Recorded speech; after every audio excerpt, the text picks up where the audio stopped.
Muito boa noite, meus caros Assim seja. amigos. O meu amigo Ulisses Bezerra, prazer em revê-lo, meu amigo Bezerra, a todos vocês, a Luísa, a dona Rita, enfim. Eu vou fazer alguns comentários introdutórios para, mais adiante, falar sobre a justificativa do médium, a explicação que ele irá nos apresentar, porque a produção do livro Primícias do Reino, e depois vamos fazer uma leitura e um comentário do prólogo, que também é a justificativa desta produção, desta obra-prima, que é Primícias do Reino. Em fevereiro de 2013, eu estive no Caminho da Redenção, a convite de dois grandes trabalhadores desta conceituada instituição, Caminho da Redenção, e eu fui convidado para apresentar o estudo do Evangelho, e o Centro Espírita Caminho da Redenção tem um estudo da obra Amélia Rodrigues, isso em 2013. E naquela ocasião, eu comecei a me debruçar mais atentamente na série de obras que Amélia Rodrigues já tinha psicografado. Quando foi em 2016, no Carnaval de 2016, eu me encontrava no nosso sítio, na região metropolitana de Salvador, e estava fazendo uma análise da obra Primícias do Reino, onde eu cruzei com as informações psicografadas por Chico Xavier do livro Boa Nova. O livro Boa Nova e o livro Primícias do Reino, eu considero duas grandes obras que falam de uma forma brilhante e maravilhosa as do Cristo na Terra. E naquela ocasião, eu iria pegar o livro Primícias do Reino e transformar cada capítulo, que são 20 capítulos, em imagens para a apresentação de um seminário em nossas palestras e simpósios. Mas, diante desta pandemia, resolvemos, junto com o Canteiro de Fraternidade, esta instituição, tendo como um dos diretores o nosso amigo Jailson, de realizarmos o estudo desses 20 capítulos. Hoje, nós vamos falar da justificativa de Divaldo, como Divaldo produziu a obra e por que Amélia Rodrigues iria apresentar esta obra. Sabemos que Amélia Augusta do Sacramento Rodrigues, esse era o nome dela, ela nasceu na fazenda Campos da Freguesia de Oliveira dos Campinhos, que é um distrito pertencente ao município de Santa Amaro, conhecido como Santa Amaro da Purificação. Amélia Augusta do Sacramento Rodrigues, conhecida como Amélia Rodrigues, ela nasceu no dia 26 de maio de 1861. Ela certamente se dedicou à literatura, ao jornalismo. Ela publicava artigos no jornal chamado Mensageiro da Fé. Ela escreveu peças, ela era teatróloga, e ela era considerada uma poetisa por excelência. Em fevereiro de 1961, quando se comemorou os 100 anos de nascimento desta poeta baiana, o governo, na época, o governo do estado da Bahia, em homenagem ao centenário de nascimento de Amélia Rodrigues, iria criar um município cujo nome desse município se chama Amélia Rodrigues. Ela iria desencarnar em agosto do ano de 1926, aqui em Salvador, aos 65 anos de idade. E ao retornar ao mundo espiritual, Amélia Rodrigues começou a produzir obras fascinantes, todas elas direcionadas para este grande peregrino da esperança. A primeira obra que a Amélia Rodrigues iria psicografar através da mediunidade de Divaldo Pereira Franco, em 1967, que é Primícias do Reino. Em 1971, ela iria apresentar o livro Luz do Mundo. 1977, outra obra que o Divaldo comenta muito, Quando Voltar a Primavera. Em 82, ela vai nos apresentar uma das obras mais fascinantes da década de 80, que é Há Flores no Caminho. Em 87, Joana vai falar sobre as pegadas de Jesus, quando nos presenteia com esta obra psicografada, Pelos Caminhos de Jesus. Em 93, ela irá escrever um livro, Trigo de Deus. Em 97, Dias Venturosos.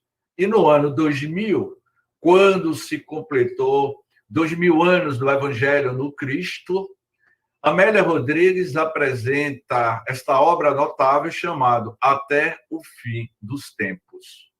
Em 2008, A Mensagem do Amor Imortal. Em 2012, Vivendo com Jesus.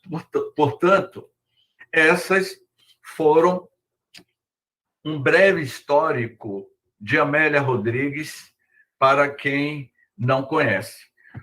Hoje, nesse primeiro estudo, nós vamos apresentar a explicação, a justificativa, e na próxima semana vamos entrar, propriamente dito, no primeiro capítulo do livro, que é um respingo histórico. Primeiro eu vou fazer uma leitura e, após a leitura, vamos abrir para os devidos comentários de todos vocês. Mas hoje vamos ver como o Divaldo iria produzir esta obra naquele contexto da década de 60, em 1967. E ele diz assim, explicando: atendendo às sugestões dos benfeitores espirituais, encorajo-me a esta explicação.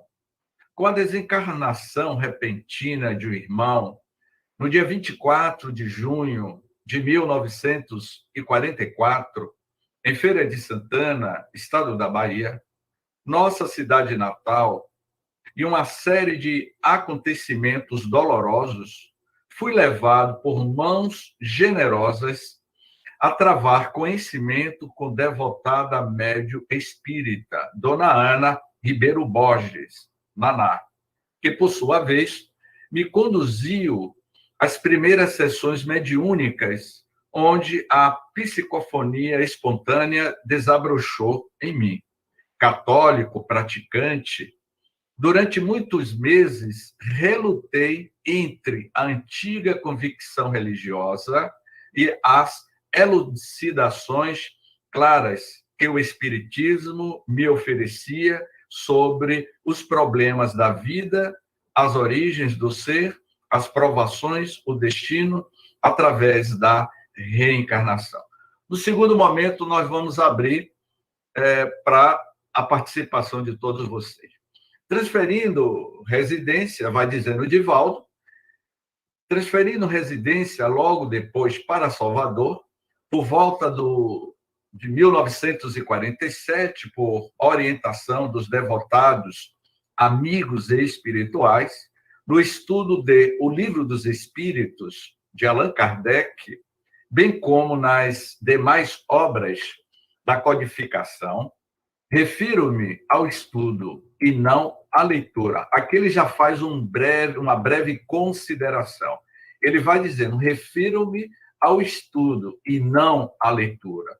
pura e simplesmente, porquanto, desde as primeiras horas, esses abnegados instrutores do mundo espiritual, eles sempre estão falando no plural, esses abnegados instrutores, referindo-se à obra kardeciana como profunda, excelente, como profunda e excelente excelência, essas que ao mesmo constataria lentamente através dos anos, dedicando-lhes o estudo sistematizado e carinhoso durante toda a vida. Em março de 1947, estando em viagem de férias na residência de confrades amigos na cidade de Aracaju, fui convidada a proferir alguns comentários na sessão hebdomadária da União Espírita Sergipana, convite esse feito pelo seu então presidente. Era a primeira vez que me apresentava em público e dominado por compreensível constrangimento. Demorei-me impossibilitado de proferir uma única palavra. Imagine só, não é? 1947 para 2022 são mais de 60 anos. E hoje ele é o Paulo de Tarso do século XXI.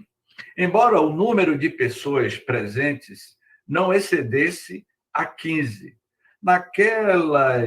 naqueles minutos de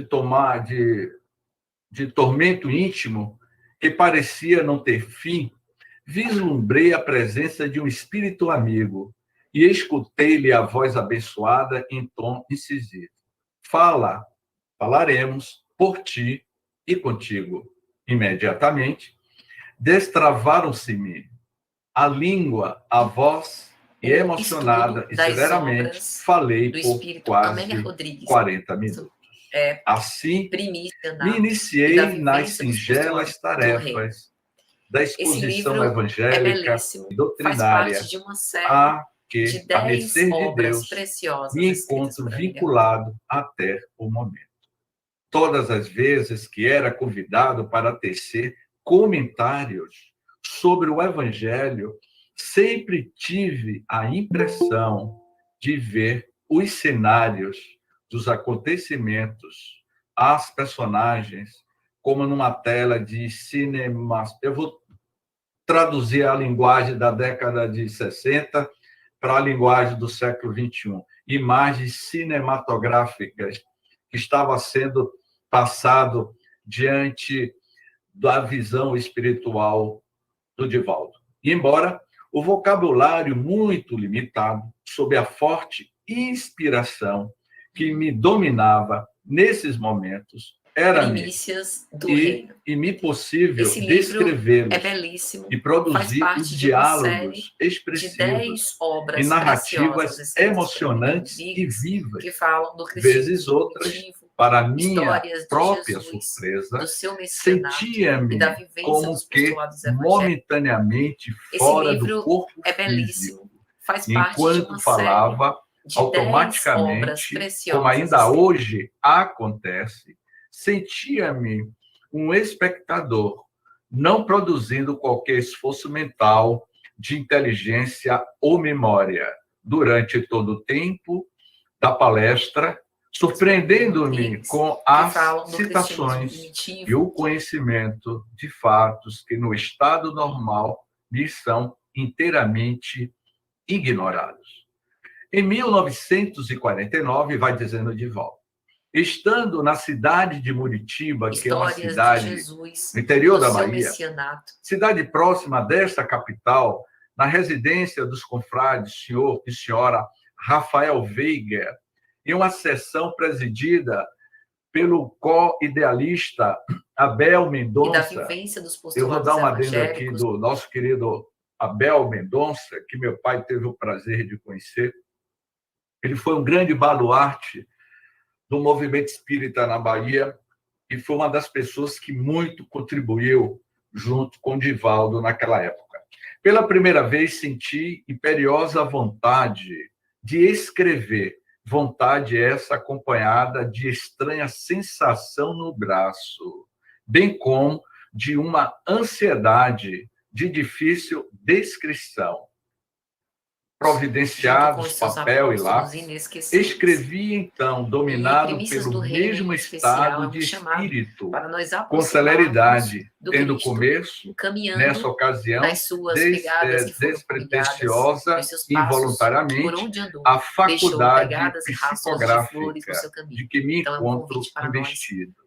Eram os primeiros momentos da psicografia de Divaldo, peso no seu braço, todas as sensações da aproximação das entidades que, ao longo da sua vida, utilizaria o médium como esta caneta dos benfeitores do mundo maior. E, através da psicografia do Divaldo, ao longo desses últimos 60 anos, ele iria produzir uma série de obras sobre a égide e a inspiração de todas essas entidades espirituais que se utiliza da sua faculdade. Anos mais tarde, à medida que o exercício normal da faculdade mediúnica nas sessões semanais do Centro Espírita Caminho da Redenção me ensejava melhor desenvoltura. Os amigos espirituais. E ele sempre está falando aqui, na sua explicação, na década de 60, Divaldo era um jovem e ele estava sendo vislumbrado de uma forma transcendental das realidades, das diversas moradas, das realidades desses espíritos, que é uma pleide de espíritos, que estava dando um apoio. Certamente, eu vejo da sua contribuição que todos sabem que a Joana de Ângeles arquitetou e planejou o processo reencarnatório de Divaldo, que a gente pode falar isso no transcorrer do estudo, algumas nuances do processo que o Divaldo passou no mundo espiritual antes de reencarnar, para ser esta grande antena na Terra, captando as mensagens dessas entidades espirituais.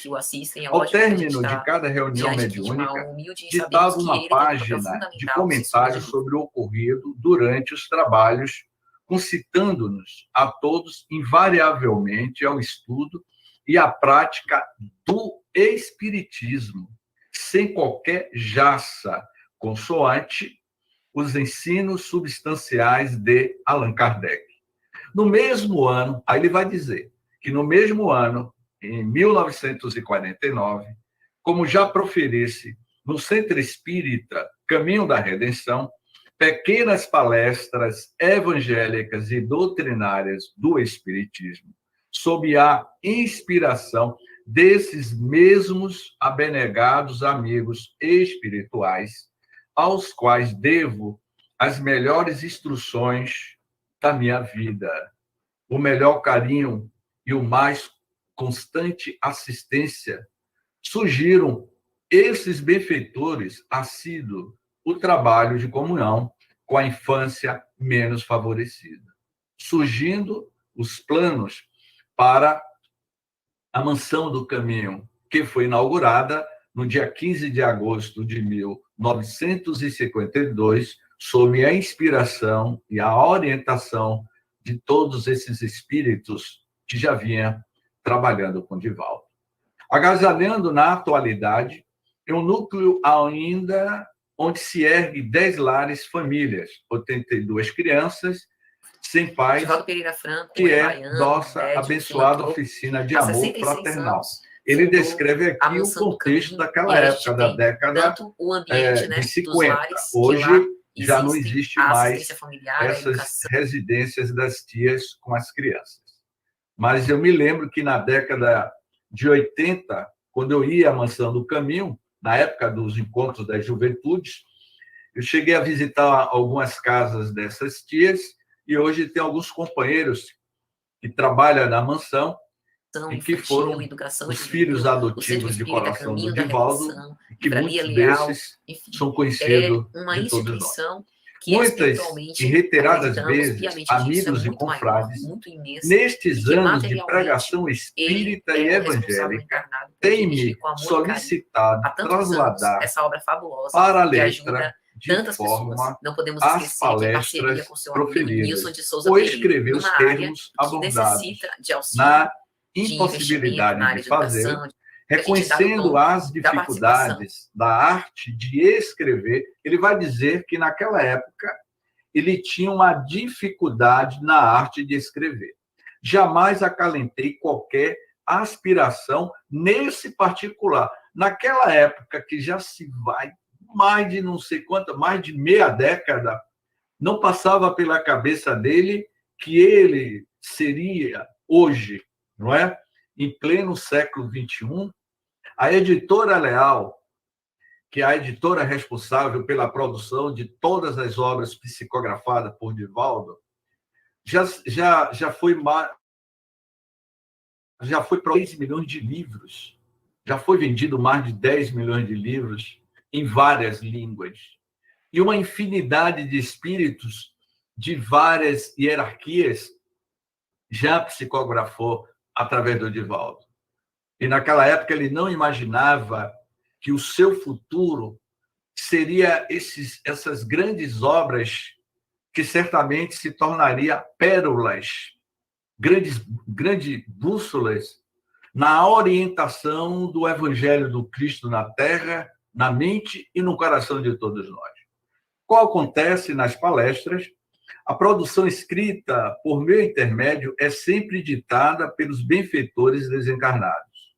Há menos de um ano atrás, a devotada amiga espiritual Amélia Rodrigues, que na Terra foi abnegada e instruída mestra, informou-me que oportunamente reuniria material para um pequeno livro, estudando diversos temas antes abordados em palestras.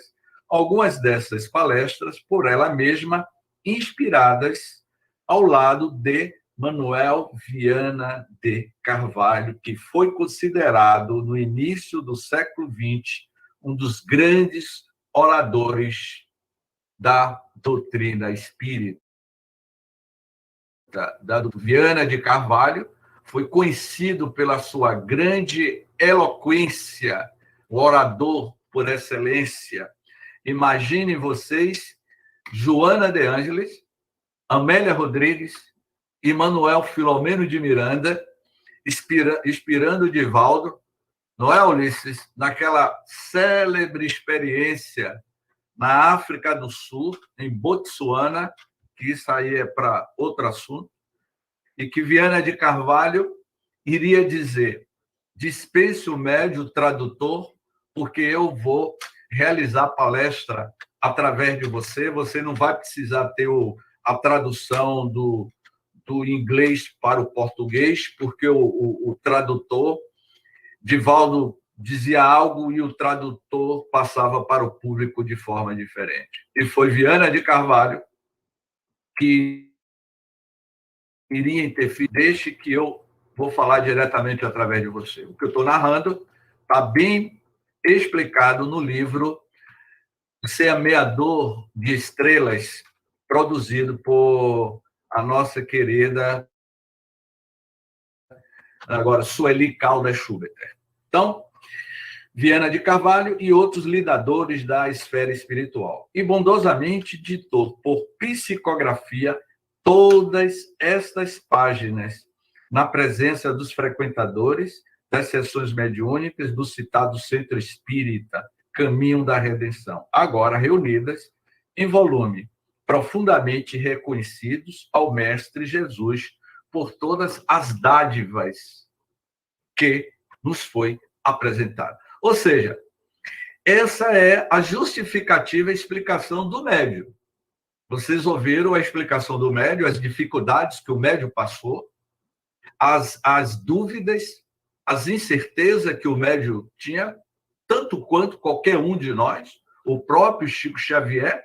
Houve momentos que ele também teve essas dúvidas, ele iria questionar o próprio Emmanuel, até quando ele continuaria produzindo, até quando ele continuaria psicografando. Então, essa foi a explicação do Mélio. Agora, vamos observar a apresentação do espírito Amélia Rodrigues. Por que Amélia Rodrigues iria apresentar esta obra e qual foi a fonte fidedigna, segura? Porque uma obra mediúnica de um quilate deste, certamente não é um fake news. Certamente, de onde Amélia Rodrigues pincelou esses respingos históricos de momentos significativos em que Jesus esteve entre todos nós. Eu vou ler o prólogo e depois eu vou abrir aí para alguns comentários. Nesse vigoroso e expressivo diálogo, vai dizendo o espírito Amélia Rodrigues, nesse vigoroso e espírito diálogo, defrontam-se dois reinos em litígio, o material e o espiritual. Aqui ela já vai afirmando qual é a proposta, meu amigo Ulisses, do livro, não é? Ela vai dizer, já nos capítulos finais do Primícias do Reino, é o alfa e o ômega. Este mundo de litígio ainda continua em litígio. Esses dias atuais, onde nós estamos mergulhados em um dos momentos mais delicados da evolução das raças humanas. Esse livro foi produzido na década de 60, mas ele é altamente atualizado diante do contexto da vivência, do drama, do medo, deste monstro invisível chamado coronavírus, que não mede e não analisa se é da classe alta, se é da classe